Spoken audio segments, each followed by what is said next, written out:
Quand on veut gouverner les hommes, on ne les chasse pas devant soi, on les fait suivre, disait Montesquieu. C'est cette leçon que Alassane Ouattara est donc en train de vouloir appliquer maintenant, lui qui se croyait tout puissant et voulait se passer de toutes sortes d'opposants qu'il exilait, enfermait et surtout en avait fait de Laurent Gbagbo son ennemi juré à abattre. Aujourd'hui, Alassane Ouattara, figé comme une poupée de chiffon et isolé dans son palais qui ressemble à une citadelle hantée où les morts et les cadavres viennent lui parler dans les oreilles, avec le bruit de l'extérieur et de toutes les autres communautés qui bouillonnent comme une marmite prête à exploser, Alassane Ouattara a donc voulu utiliser maintenant un autre joker pour venir calmer la Côte d'Ivoire et le faire entrer dans le jeu. Laurent Gbagbo, considéré comme un paria, déporté à la CPI, a donc, tambour battant, reçu 2 passeports.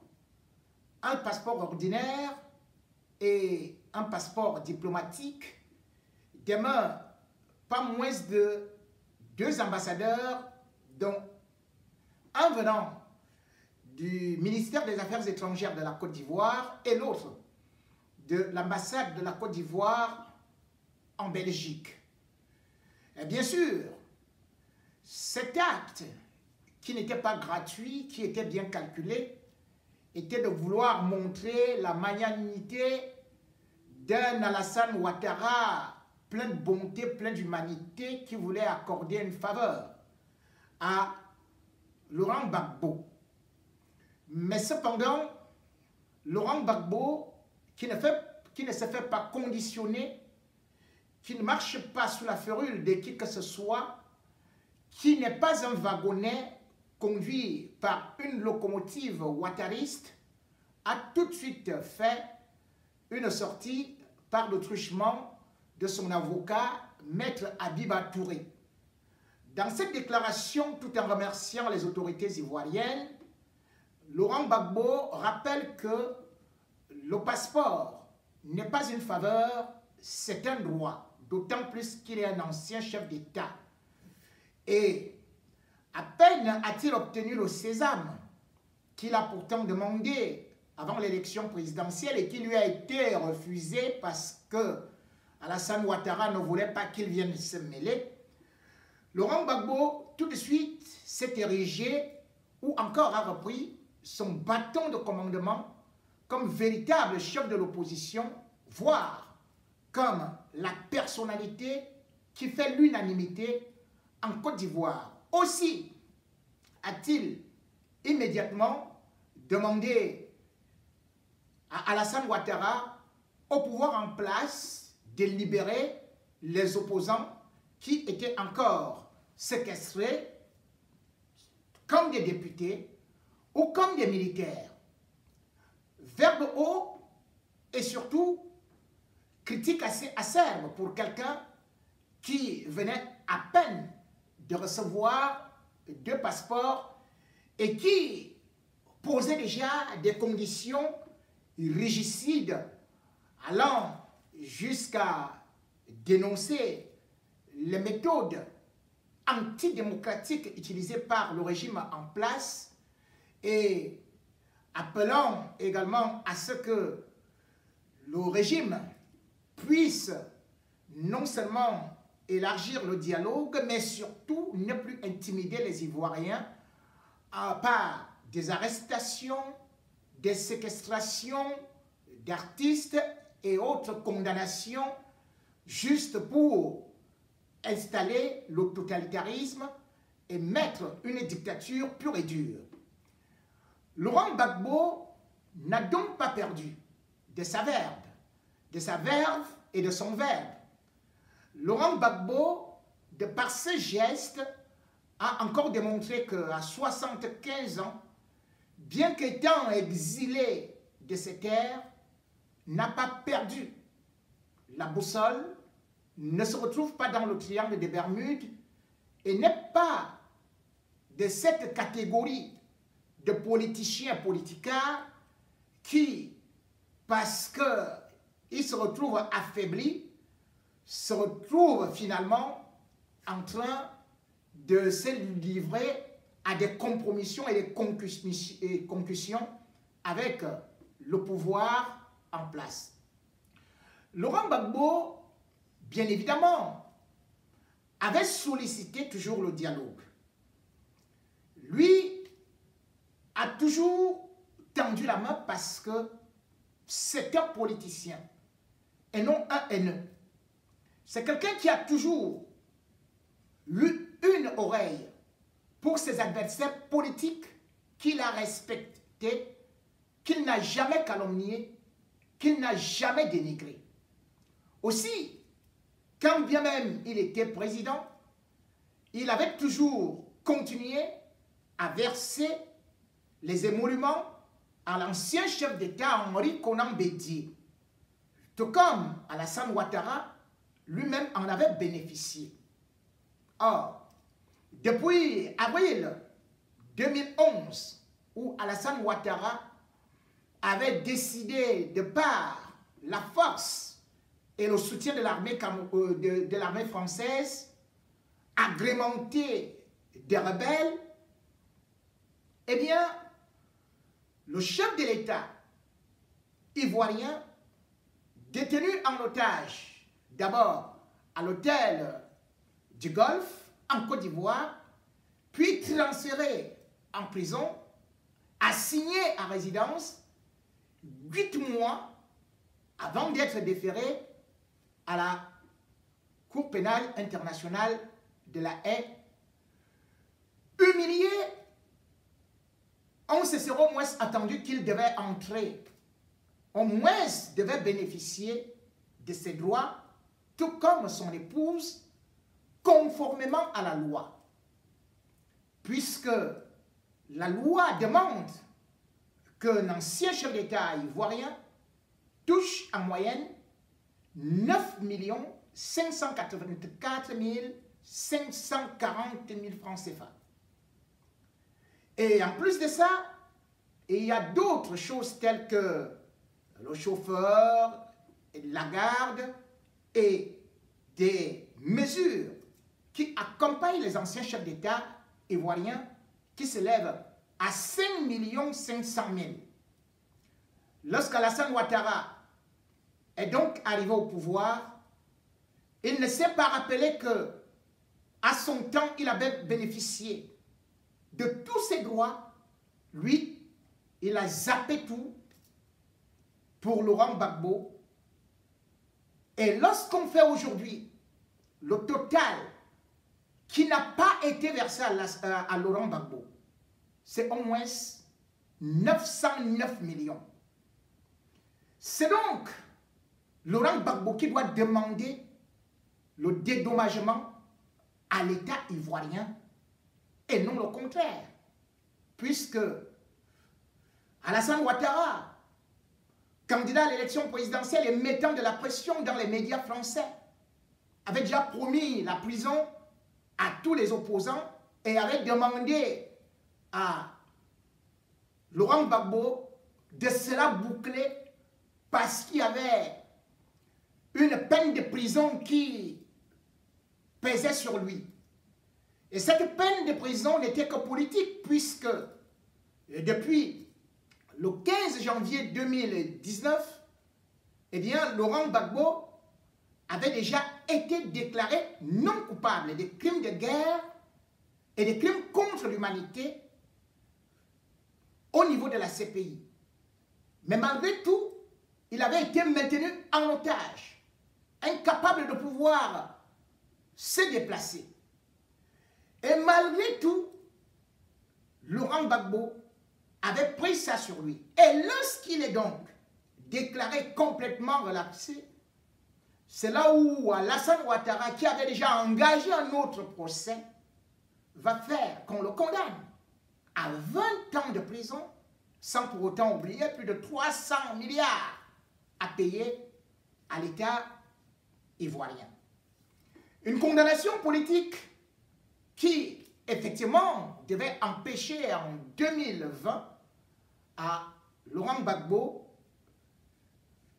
de se présenter candidat à l'élection présidentielle. Alassane Ouattara n'a donc jamais joué pour la démocratie, pour les droits. Il a tout fait pour absolument anéantir Laurent Gbagbo par tous les moyens illégaux. On ne peut donc pas applaudir aujourd'hui Alassane Ouattara d'avoir non seulement fomenté un coup contre Laurent Gbagbo, d'être arrivé au pouvoir par des armes et de lui accorder un passeport. Qu'est-ce que Laurent Gbagbo n'a pas fait pour Alassane Ouattara?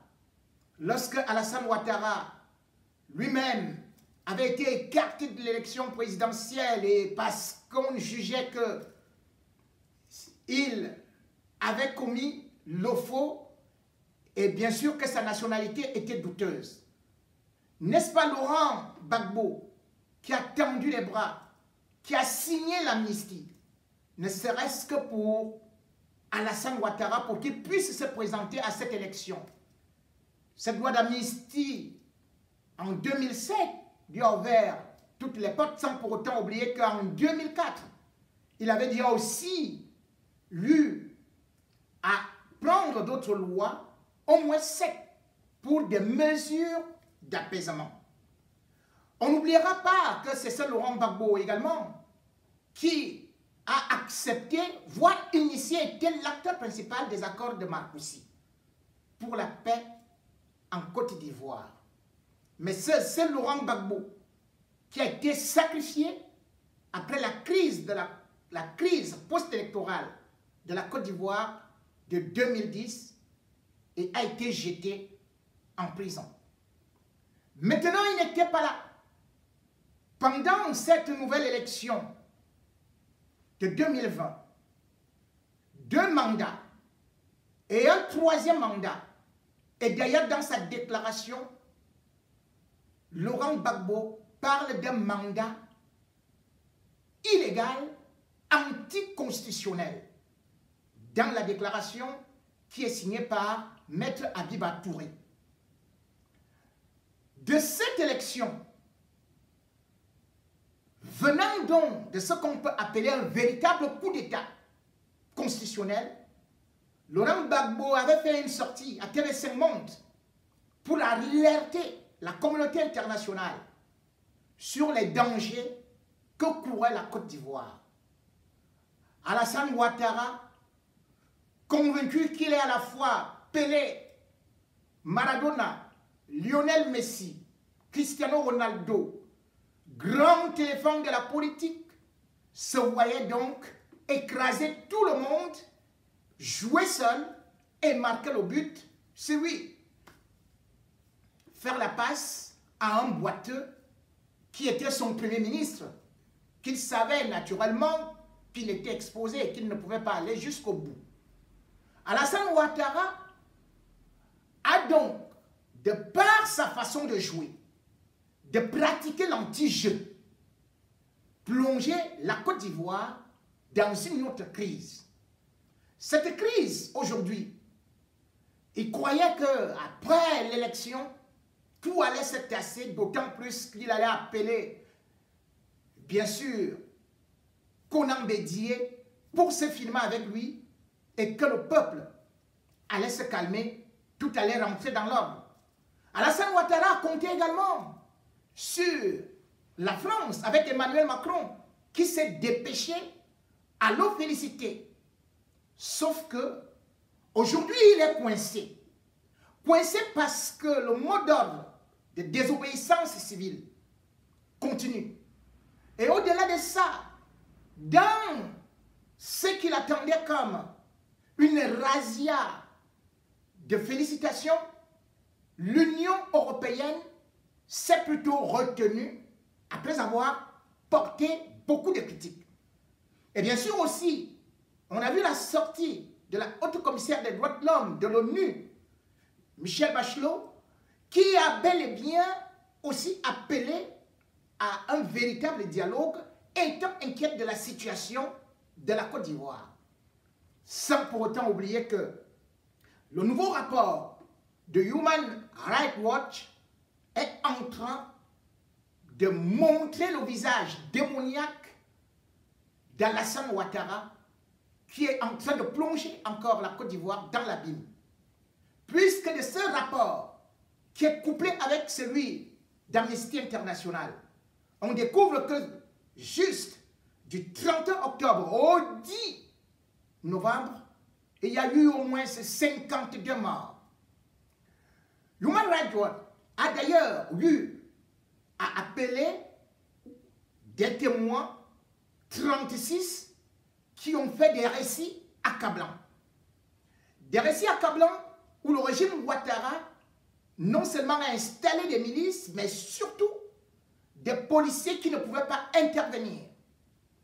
Des crimes macabres avec une décapitation, une tête servant de ballon, des scènes horribles qui ont écœuré le monde entier et qui aujourd'hui prouvent que la Côte d'Ivoire, contrairement à ce qu'on croyait, qu'elle était réconciliée, mais non, elle était plutôt fissurée et que les communautés étaient dressées les unes contre les autres et que l'instant fatal pouvait arriver à tout moment et que la même crise qu'on a vécue en 2010 pouvait être encore multipliée par 10. D'autant plus que Alassane Ouattara, avec un bras de fer, une main de fer, a tellement voulu mettre tout le monde au pas qu'aujourd'hui, la Côte d'Ivoire et toute l'opposition, les forces vives de la nation, se sont liguées contre lui. Face à cette situation, qu'est-ce que Alassane Ouattara voudrait donc entreprendre? La décrispation par la négociation, tout en sachant qu'il est en train de traîner le pas avec Henri Konan Bédié, dont on ne connaît d'ailleurs pas où vont ces négociations, puisque d'ailleurs Henri Konan Bédié lui-même a dit qu'il faut d'abord la libération de tous les prisonniers politiques. Mais aujourd'hui, il savait que l'homme qui est celui qui tend toujours les bras et qui renie aujourd'hui l'opposition, c'est bien Laurent Gbagbo. Voici donc Laurent Gbagbo qui revient dans le jeu. Alassane Ouattara, croit-il utiliser? Que non. Chaque fois que Laurent Gbagbo est revenu sur le jeu, il a marqué le but. Laurent Gbagbo est comme un acier. Plus on tape, plus il durcit. Et toute sa vie a été ainsi faite. D'ailleurs, le PDCI est un parti qui n'a été créé que suite à un mouvement d'humeur et de la clandestinité dans les universités. Laurent Gbagbo a été combattu de telle sorte qu'il a été obligé d'aller en exil en France en 1985. Et il avait un grand adversaire qui était quand même Houphouët-Boigny. Même à l'étranger, Houphouët-Boigny avait compris que Laurent Gbagbo pouvait encore avoir la même notoriété et avoir même à tisser un autre carnet d'adresses. Père de la nation est beaucoup plus intelligent que Alassane Ouattara. Il avait donc demandé à ce que Laurent Gbagbo revienne en Côte d'Ivoire. C'est pour ça d'ailleurs que peine. Il était arrivé en Côte d'Ivoire le 13 novembre 19, que immédiatement, il s'était montré comme étant quelqu'un voulant absolument marquer le pas, marquer l'histoire. Et c'est pour cela d'ailleurs que il va se déclarer candidat face à un baobab, face à un géant. En 90, il sera donc celui-là qui va se mettre devant Houphouët-Boigny. Certes, il ne va pas passer, mais il aura eu au moins 18,3% de suffrage. C'est ainsi que lui qui venait de l'exil devient le chef de l'opposition. Alassane Ouattara, voyant que Laurent Gbagbo était un véritable danger et qu'il fallait l'annihiler, l'amorphiser, a utilisé les mêmes méthodes qu'aujourd'hui. Puisqu'il a profité de ce qu'on peut appeler des révoltes estudiantines en Côte d'Ivoire, justement, en mars 1991, puis en mai 1992, pour dire l'heure était venue pour mettre Laurent Gbagbo sur les Kenyans. Ainsi, il avait fait voter à Houphouët-Boigny, il avait fait signer à Houphouët-Boigny ce qu'on appelle la loi anti-casseurs. Et bien sûr, c'est à partir de cette loi que Laurent Gbagbo avait été arrêté. Arrêté et puis jugé et condamné à 2 ans de prison. Mais il mettra à peine quelques mois avant de ressortir en août. Pour dire donc que Alassane Ouattara, les méthodes qu'il a utilisées pour mettre Laurent Gbagbo hors d'état de nuire, il le faisait déjà sous Houphouët-Boigny. Mais qu'à cela ne tienne, Laurent Gbagbo n'a pas été rancunier, puisqu'il a permis qu'il puisse devenir, qu'il puisse poser sa candidature. Bien sûr, avec les négociations où il y avait son ami Blaise Compaoré qui lui fournissait d'ailleurs aussi les armes et la rébellion, sans pour autant oublier que Thabo Mbeki avait agi en sous-main. Aujourd'hui, ce n'est plus la même chose. Parce qu'à l'époque, lorsque Alassane Ouattara prenait ce pouvoir, il avait avec lui un barbare monolithique qui était en France, Nicolas Sarkozy, son ami. Et aujourd'hui, Nicolas Sarkozy lui-même a des difficultés avec la justice française, puisque tous ses bras droits et tous ceux qui étaient dans son réseau mafieux sont aujourd'hui mis en examen et lui-même finira par tomber. Laurent Gbagbo, par contre, est resté celui qui montre aujourd'hui beaucoup de générosité, beaucoup d'humilité, alors que Alassane Ouattara, de l'autre côté, non seulement ne parvient plus à avoir, comme j'ai dit, l'Union européenne avec lui, mais surtout l'opposition. Il faut quand même se dire que pour battre Laurent Gbagbo, il a fallu que Ouattara réunisse à la fois Guillaume Soro, Henri Konan Bédié, la France et aussi le trucage des élections par ce qu'on pouvait appeler la commission électorale. Mais néanmoins,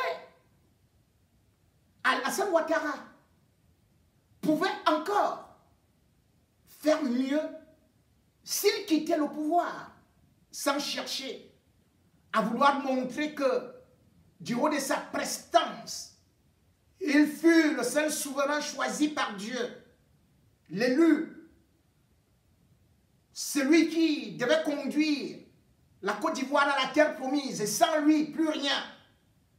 Mais aujourd'hui, Alassane Ouattara se retrouve plutôt que derrière lui, il n'y a plus rien. Les opposants qu'il avait portés au pouvoir, tous sont partis. La France est en train de jouer au funambule, voire un pas devant, deux pas derrière, évitant de se retrouver dans une situation tragique. Alassane Ouattara a cette intention de prêter serment après une certaine décrispation de la société le 14 décembre 2020. Pendant ce temps, Laurent Gbagbo est déjà en train de mettre la pression. Lui doit rentrer en Côte d'Ivoire et il a déjà fixé la date, c'est-à-dire décembre 2020. Qu'est-ce qui va donc se passer? Il y a un proverbe africain qui dit: il n'existe pas un trône pour deux éléphants. C'est donc une véritable guerre politique et diplomatique qui vient d'être engagée, puisque ce n'est pas Alassane Ouattara de son propre gré qui a délivré ce passeport comme ça. C'est sous la pression de la communauté internationale qu'il a fait. Mais sauf que Laurent Gbagbo, qui ne se laisse pas faire et qui a dit qu'il ne négocie pas son retour en Côte d'Ivoire parce que c'est de son droit, qu'il ne va pas s'agenouiller, qu'il ne va pas faire des genuflexions pour obtenir un passeport, eh bien, du moment où il a ce passeport, il va donc organiser un retour triomphal. Ça va se passer quand? Avant la prestation des serments, ce serait dangereux pour Alassane Ouattara. Après la prestation des serments, encore dangereux pour Alassane Ouattara. Et finalement, Laurent Gbagbo, qu'on croyait mort, c'est lui aujourd'hui qui transforme Alassane Ouattara en un véritable mort-vivant. Parce que tout repose désormais entre les mains de Laurent Gbagbo, dont on attend l'arrivée aujourd'hui en Côte d'Ivoire comme un Jésus ressuscité. Un Laurent Gbagbo qui a encore montré qu'il est l'un des rares leaders panafricanistes à pouvoir défendre certains droits et à pouvoir parler droit dans les yeux avec ceux qui l'ont honni. Laurent Gbagbo, aujourd'hui, n'est pas fini. La CPI croyait qu'il allait s'éteindre comme une bougie. Mais le voici, plus rafraîchi, alors que Ouattara est rabougri. Voici Laurent Gbagbo, plus qu'aujourd'hui, comme cette semi-prophétie qui annonce le retour du fils prodigue en Côte d'Ivoire. Et comme le disait Friedrich Nietzsche dans La fin des idoles, en 1888, ce qui ne nous tue pas nous rend forts. Face, tu es mort. Pile, je te tue. On m'appelle J. Rémi Ngonon. Dieu pardonne, moi pas.